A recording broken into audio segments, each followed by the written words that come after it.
Merci de nous rejoindre. Kais Saïed est officiellement le président de la Tunisie. Il a prêté serment devant l'Assemblée constituante mercredi. Saïed, professeur et conservateur, n'ayant aucune expérience politique antérieure, a obtenu l'appui écrasant des jeunes électeurs lors d'un second tour de scrutin le 13 octobre. 72% des voix, il a voté contre environ 27% des suffrages exprimés par son opposant Nabil Karoui, un mania des médias.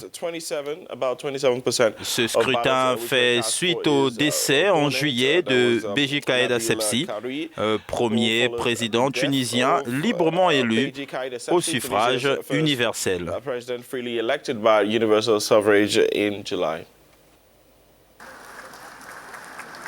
Kais Saïed, accueilli par le président du Parlement Abdel Fattah Mourou pour un moment historique pour les Tunisiens.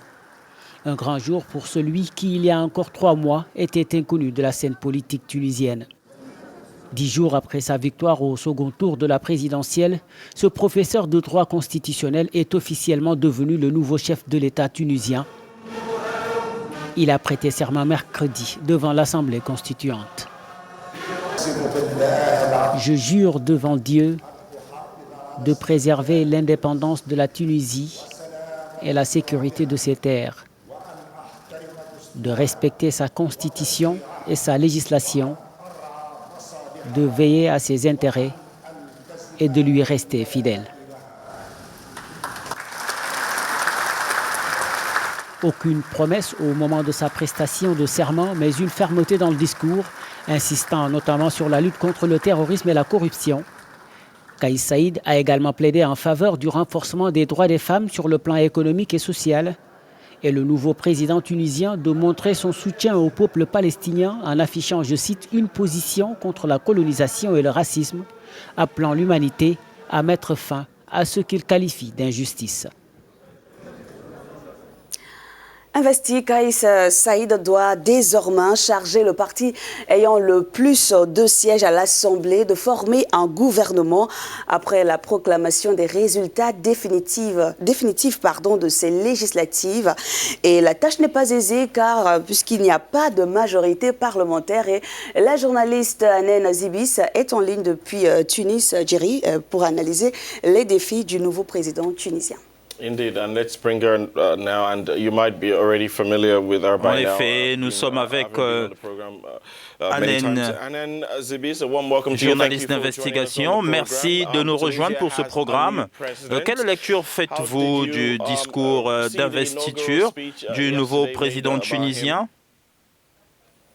Le président a voulu donner le temps tout de suite en rappelant l'importance de respecter la Constitution, de restituer l'état de droit, de combattre la corruption. Il a donné aussi des signes à la femme tunisienne en disant que les acquis de la femme tunisienne ne seront pas touchés. Il a aussi salué l'effort des forces de l'ordre et de l'armée pour lutter contre le terrorisme. Il a aussi donné un signe envers les frères palestiniens en disant qu'il va soutenir davantage la question palestinienne et il a cherché surtout à donner de l'espoir à la jeunesse tunisienne en rappelant les fondamentaux de la révolution, en rappelant l'importance de cette révolution des jeunes contre la dictature, et en promettant de restituer un peu cet état d'esprit dans lequel a été faite cette révolution et de répondre aux aspirations de jeunes en ce qui concerne l'emploi, l'égalité sociale, l'avenir et aussi la prospérité de l'économie.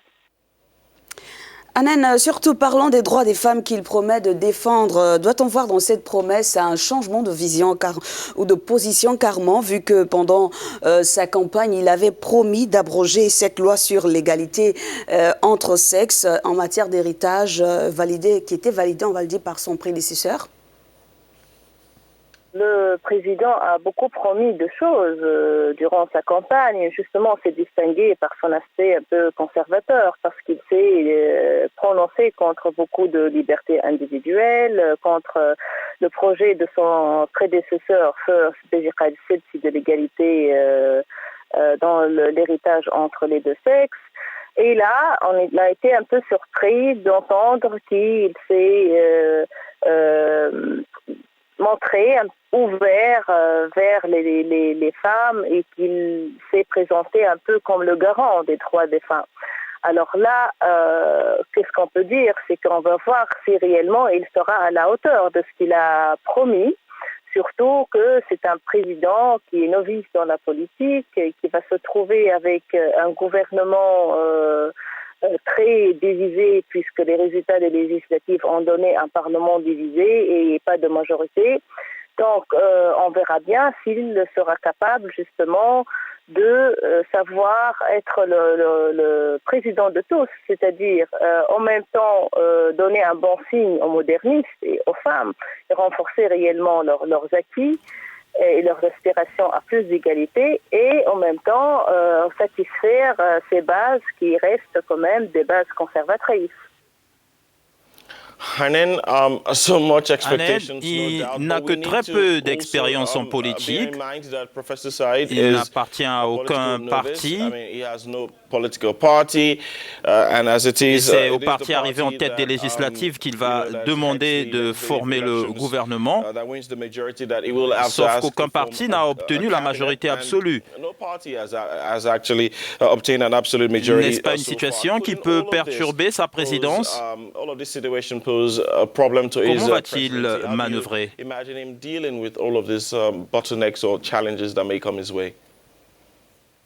Justement, ça va la perturber énormément, puisque ce président, il va se retrouver avec un parlement très divisé, puisque aucun parti n'a réussi à avoir une majorité. Donc, pour créer un gouvernement, il va falloir faire une grande coalition, ce qui fragilise un peu le paysage politique.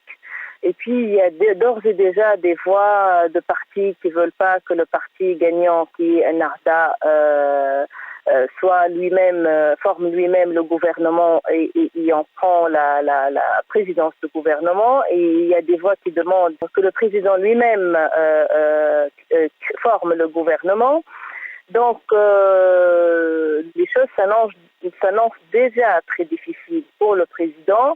Surtout, comme ce que je viens de dire, c'est un novice, il n'a pas de parti politique qui l'appuie. Il doit savoir gérer dans ce paysage un peu compliqué, avec ce Parlement très effrité et avec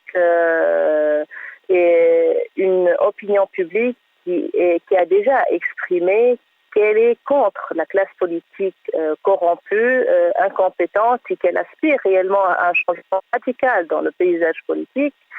Comment il va manœuvrer, toute la question est là. On attend de voir justement s'il sera capable de réaliser ce qu'il a promis, notamment l'état de droit, la lutte contre la corruption et répondre aux aspirations de la jeunesse en matière d'emploi, en matière de liberté, en matière d'égalité sociale.